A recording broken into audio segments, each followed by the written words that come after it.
Gubernur atau wakil gubernur, bupati atau wakil bupati, wali kota atau wakil wali kota dilarang melakukan penggantian pejabat 6 bulan sebelum penetapan pasangan calon sampai dengan berakhirnya masa jabatan, kecuali mendapatkan persetujuan tertulis dari menteri. Dalam hari ini adalah Mendagri. Di dalam penjelasannya ditambahkan lagi, bisa penggantian pejabat kalau ada kekosongan jabatan. Jadi ada hanya 2 nih yang bisa.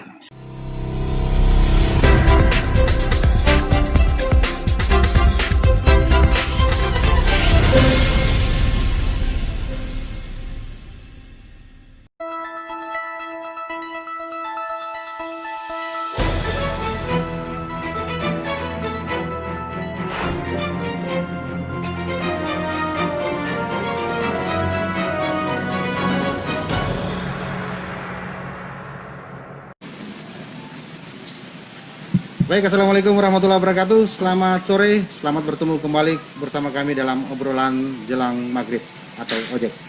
Nah, sore hari ini seperti biasa obrolan kita tentu harus sesuai protokol.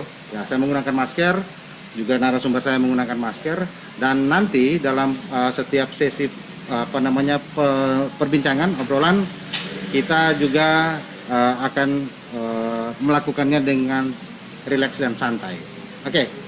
Nah, kawan-kawan sekalian, obrolan jelang maghrib hari ini dengan tema pandemi COVID-19, bagaimana kesiapan penyelenggaraan pilkada serentak di Sulawesi Tengah.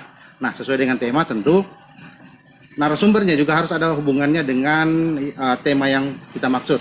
Sebelah kanan saya ada Pak Ketua KPU Provinsi Sulawesi Tengah, Bapak Tanwir Lamaming. Apa kabar Pak Tanwir? Assalamualaikum.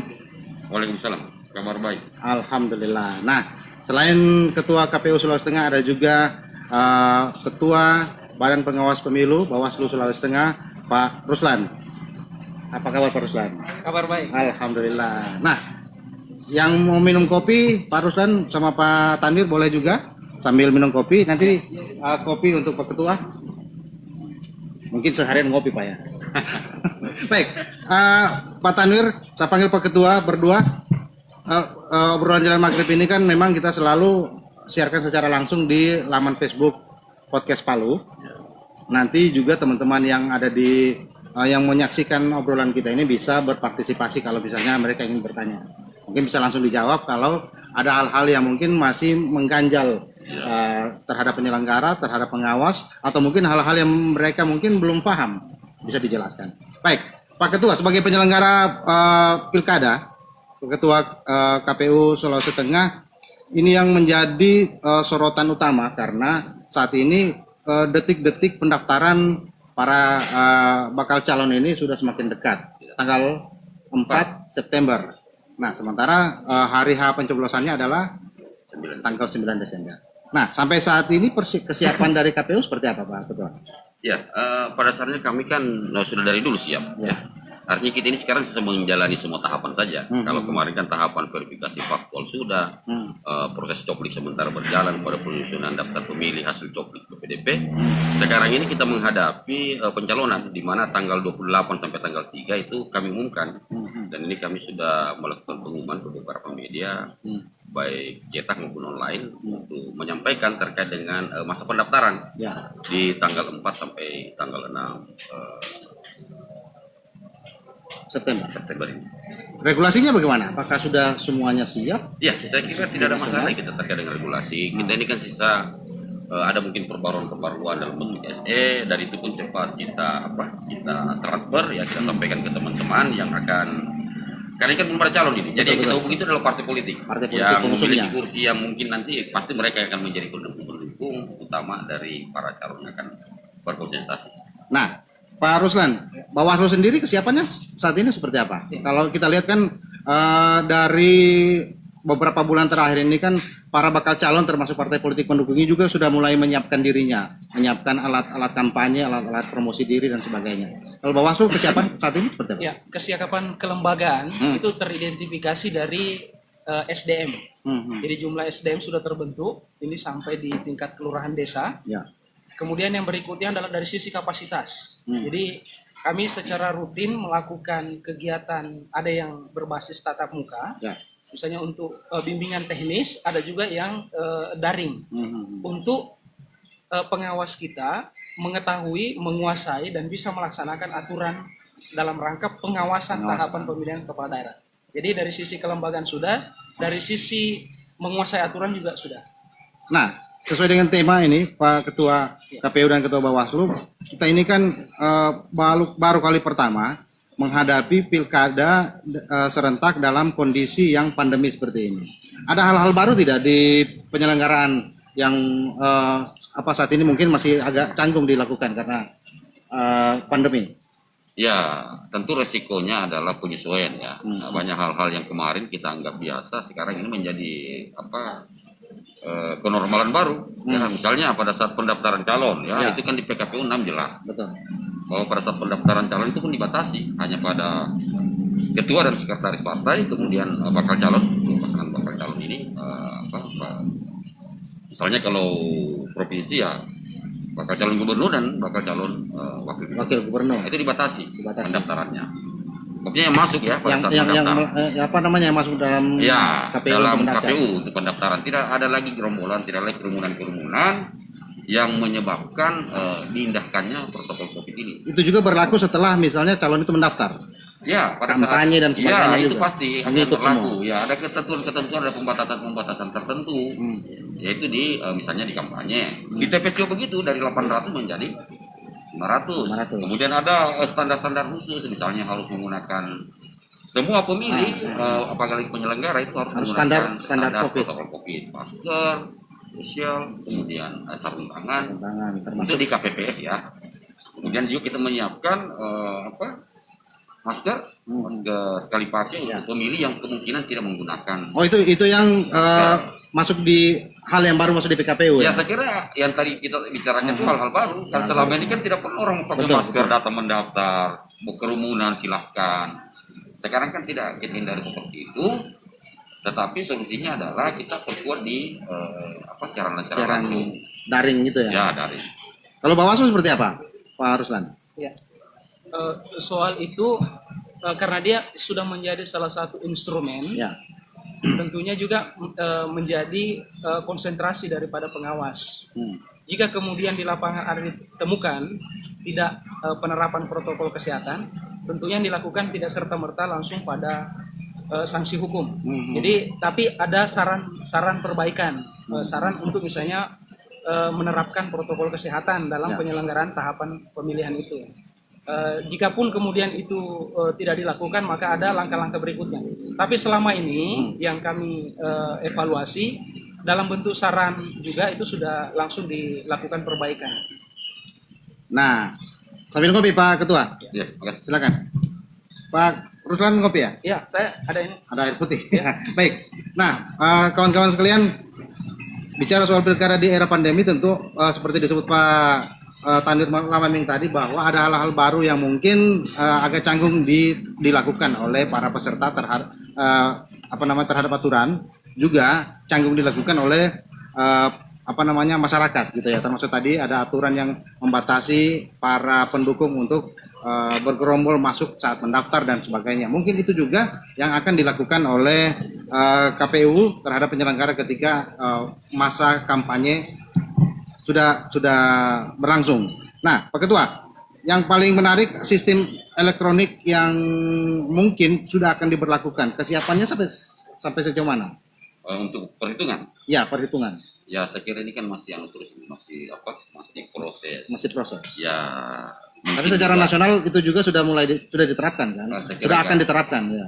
Kalau rencana penerapan sudah lama sebenarnya, bukan cuma pada pemilu ini, tetapi apakah kemudian itu bisa nanti direka hitung surat kita, itu masih kita belum ada kepastian. Ya.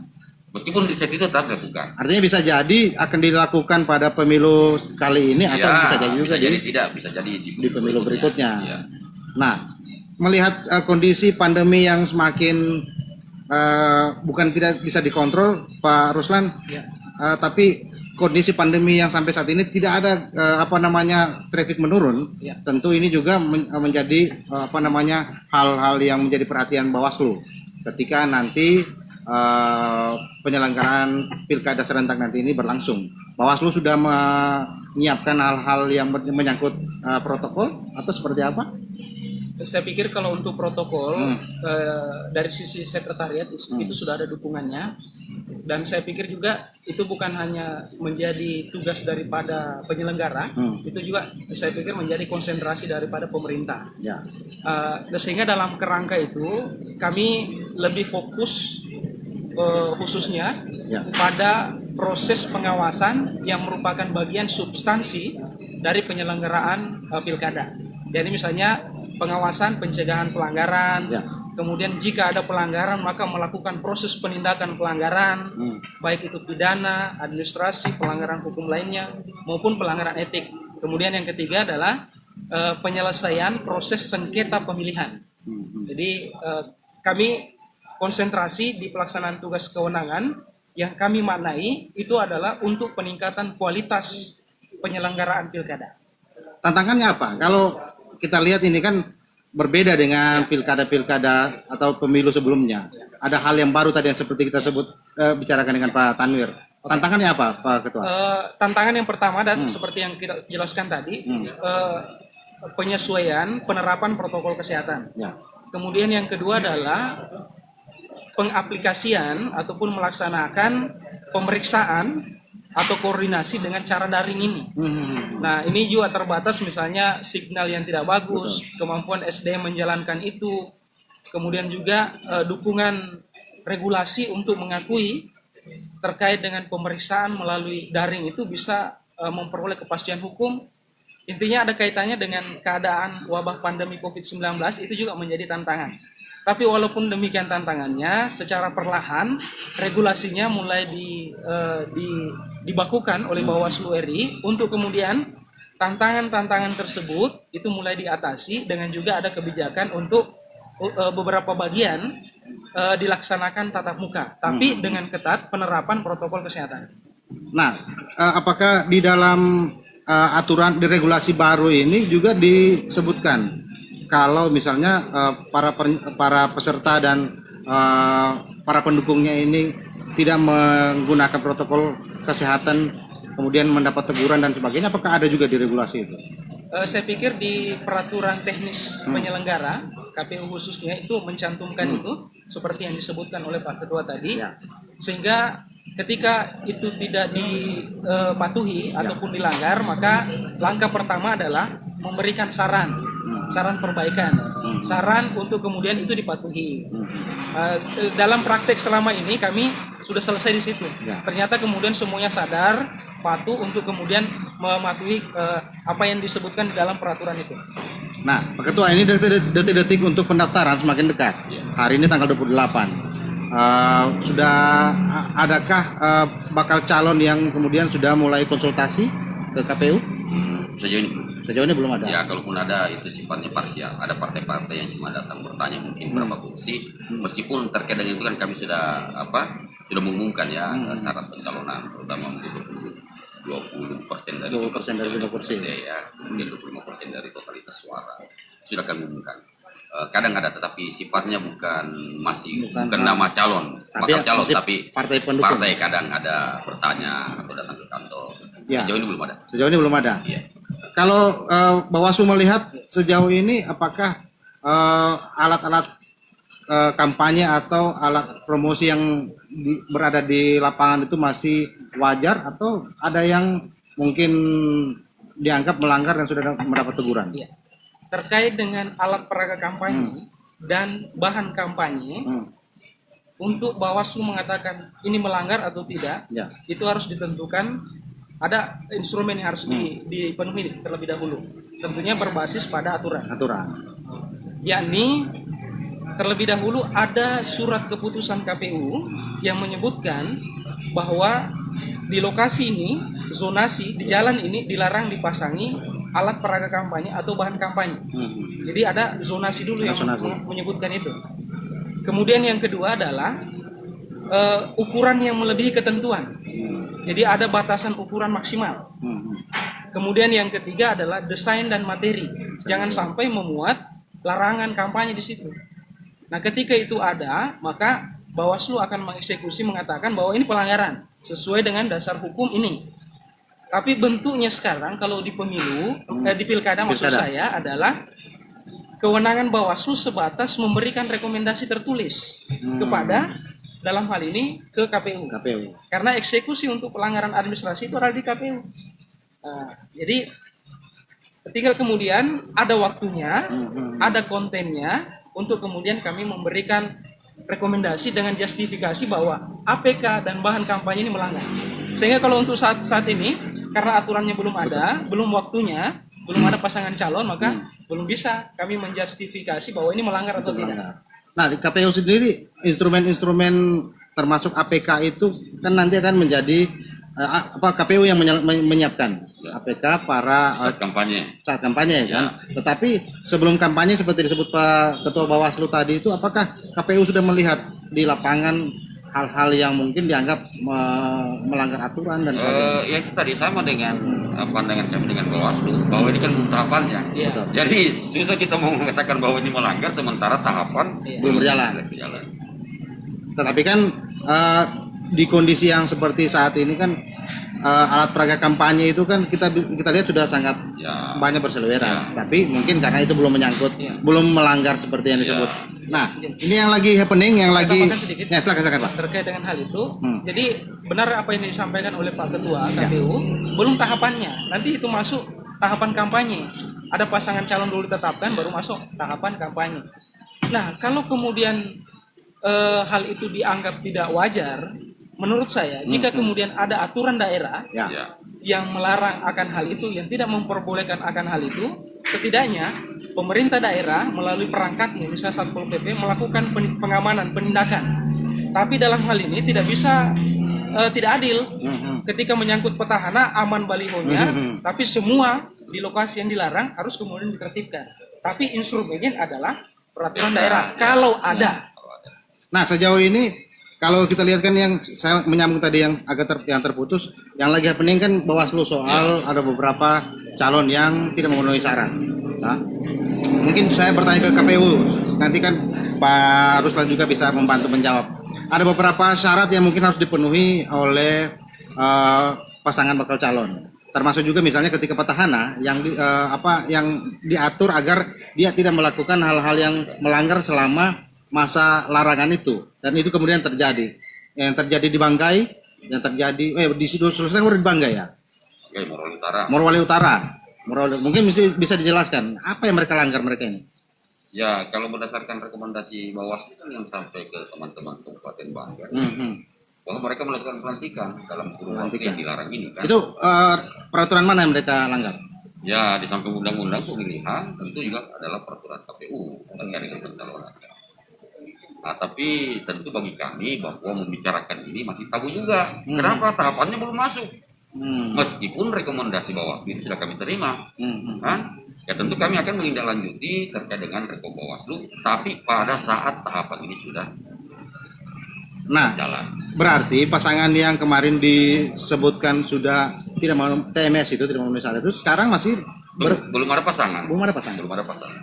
Itu kan terkait dengan rekomendasi Bupati ya melaksanakan pelantikan. Jadi belum ada pasangan, belum ada calon. Iya. Nah, Bawaslu gimana itu, Pak?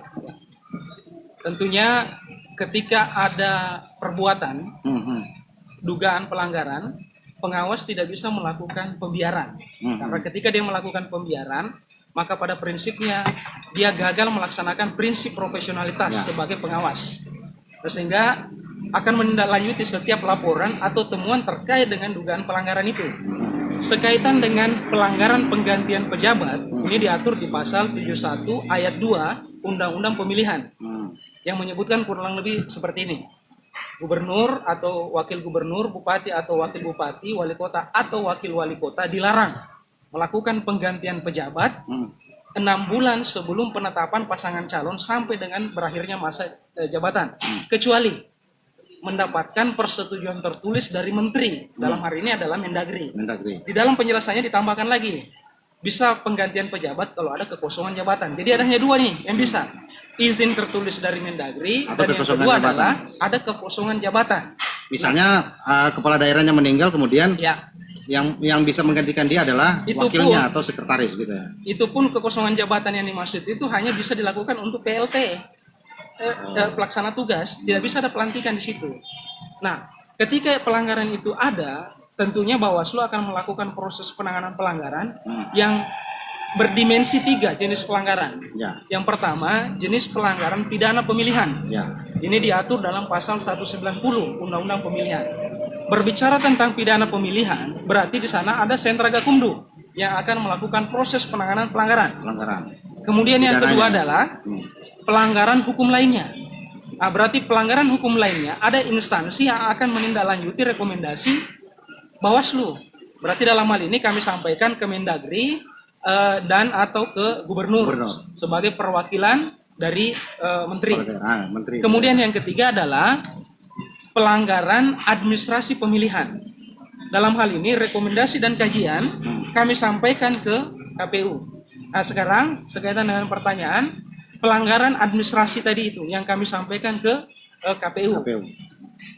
Karena itu terpenuhi muatan pelanggaran sesuai pasal 71 ayat 2 karena terkait dengan pencalonan sesuai dengan pasal 89 PKPU tentang pencalonan sebagaimana perubahan terakhirnya ya 1 nomor 2020.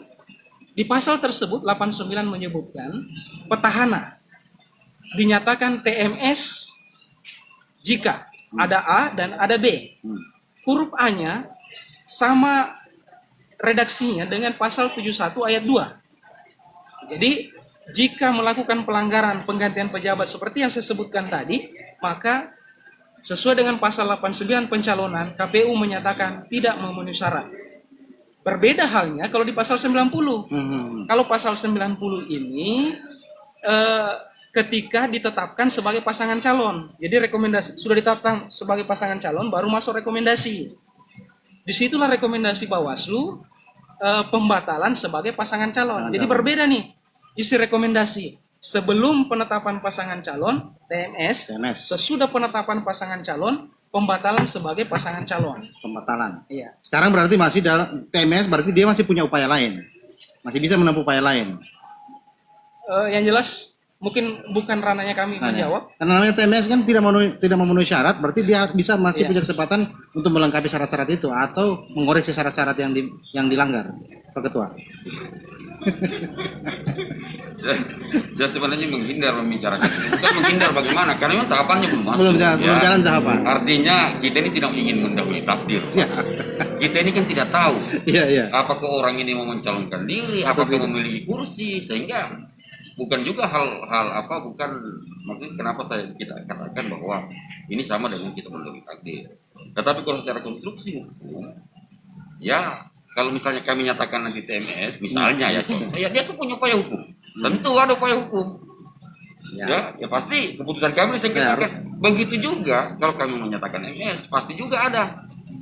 Mungkin Bawaslu, mungkin pasangan lain, mungkin partai-partai atau persorangan lain yang melakukan gugatan ataupun melakukan sengketa. Dan bisa saja bermacam-macam hasilnya. Bisa iya, bisa tidak. Jadi apapun, saya kira masing-masing punya konsekuensi. Dan intinya ya kita tunggu saja. Kalau kemudian sudah masuk tahapan pencalonan ini, apa yang kami lakukan terhadap rekomendasi Bawaslu. Nah, tadi kita menyambung soal tema kan. Salah satu soal TMS kan mungkin sudah dijawab oleh Ketua. Tema kita kan soal sejauh mana kesiapan penyelenggaraan pilkada pada saat era pandemi. Tentu di situ juga ada hal-hal yang bisa jadi rawan terjadi. Nah, tingkat kerawanan ketika era pandemi ini kan mungkin berbeda dengan hal-hal yang normal.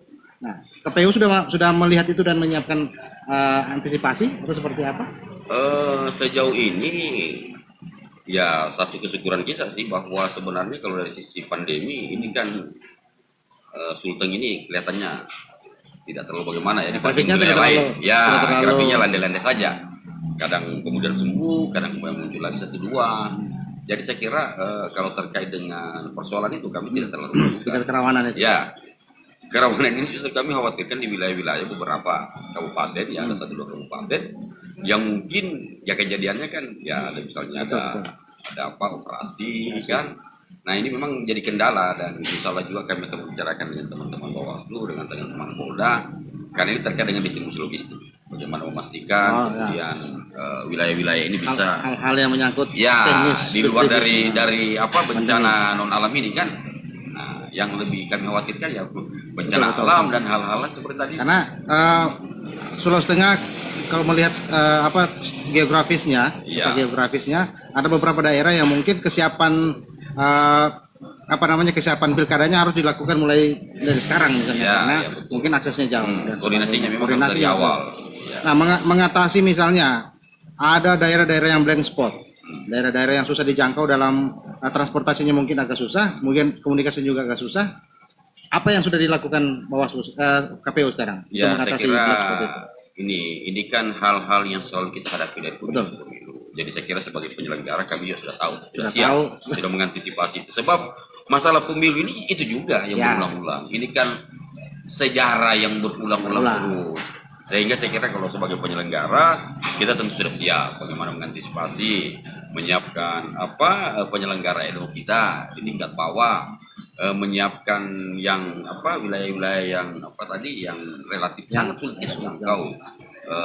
Tetapi sepanjang pemilu ini kita sebenarnya hampir tidak punya masalah terkait dengan itu. Kalaupun ada, itu hanya terkait dengan keterlambatan akibat bencana alam. Misalnya yang first major aja. Banjir, ya tiba-tiba kita tidak bisa melintas ke TPS itu. Jadi pemungutan suara kita undur sampai kemudian banjir itu surut.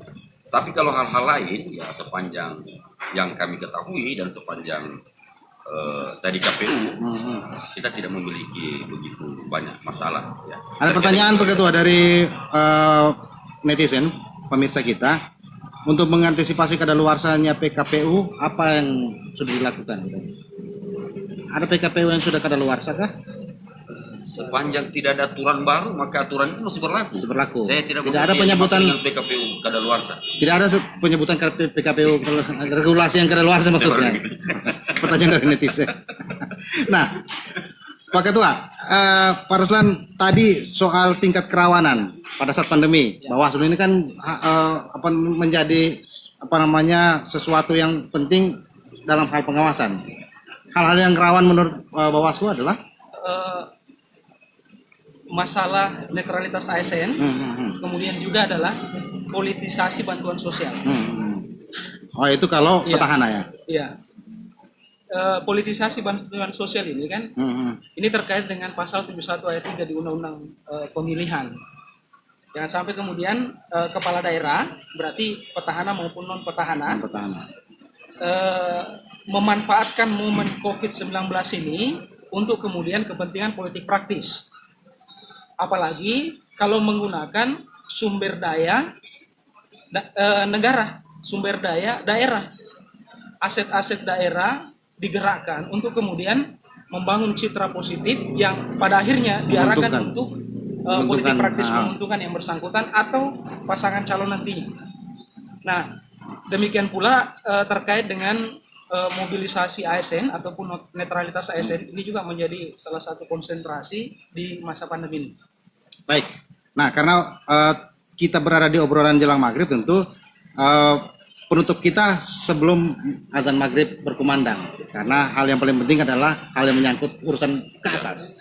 Begitu Pak Ketua. Nah, penutup Pak Ketua, harapan di pilkada kita ini, karena hal yang baru tentu akan kita jalani selama pilkada, karena ini masa era new normal, apa quote penutupnya dari Pak Ketua? Ya, saya kira tentu kami berharap bahwa seluruh stakeholder seluruh peserta, penyelenggara ini bahu-membahu. Ya, karena kesuksesan ini adalah kesuksesan bersama. Kalau ini sukses bukan cuma kami penyelenggara itu, tapi seluruh masyarakat Tengah sebagai pendorong utama kesuksesan itu. Olehnya itu tentu kami sangat berharap bahwa masyarakat ini memang harus berpartisipasi aktif. Peserta terutama juga membantu partisipasi ini supaya meningkat, sebab sekali lagi tanggung jawab ini bukan tanggung jawab penyelenggara tapi tanggung jawab seluruh masyarakat Sulawesi Tengah untuk mensukseskan pemilihan suksesnya yang berkualitas dan bermartabat. Betul. Suksesnya pilkada ini kan bukan cuma karena suksesnya KPU dan penyelenggara lain, tetapi juga kesuksesan masyarakat. Kalau Pak Ruslan, Iya. apa yang bisa disampaikan?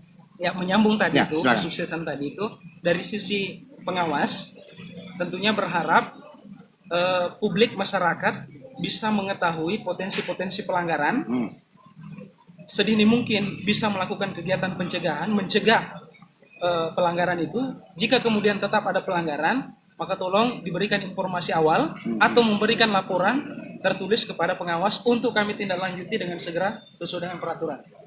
Baik, terima kasih banyak Pak Tanwir Lamaming, Ketua KPU Sulawesi Tengah, Pak Ruslan, Ketua Bawaslu Sulawesi Tengah, dan buat Anda di rumah, saya meminta Anda untuk ikut mensukseskan hajatan nasional ini, karena kita tahu seperti disebut Pak Tanwir Lamaming tadi bahwa kesuksesan pilkada ini bukan karena kesuksesan penyelenggaranya, tetapi juga adalah kesuksesan masyarakat.